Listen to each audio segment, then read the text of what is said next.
একদা আমরা রাসূলুল্লাহ সাল্লাল্লাহু আলাইহি সাল্লামের সাথে ছিলাম।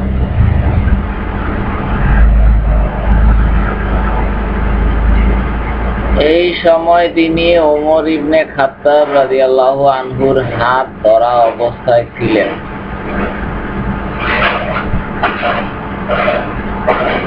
তখন ওমর রাদিয়াল্লাহু আনহু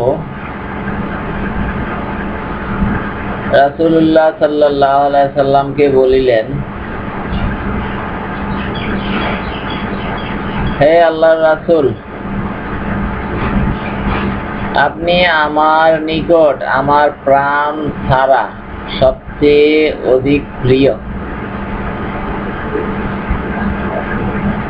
তখন রাসূল পাক সাল্লাল্লাহু আলাইহি সাল্লাম বলিলেন, না, সেই সত্তার কসম যাহার হাতে আমার প্রাণ,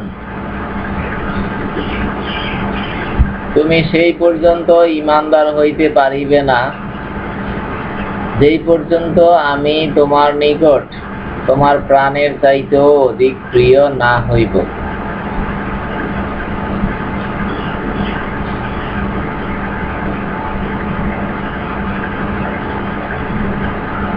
ইহার পর ওমর রাদিয়াল্লাহু আনহু সাথে সাথেই বলিলেন,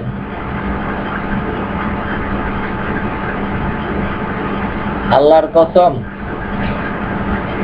এখন আপনি আমার নিকট আমার প্রাণের চাইতেও অধিক প্রিয়। এই সময় নবী করিম সাল্লাল্লাহু আলাইহি সাল্লাম বলিলেন, হে ওমর,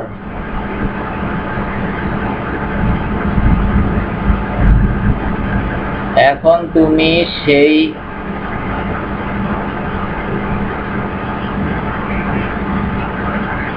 সুদৃঢ় মর্যাদার অধিকারী হইলে।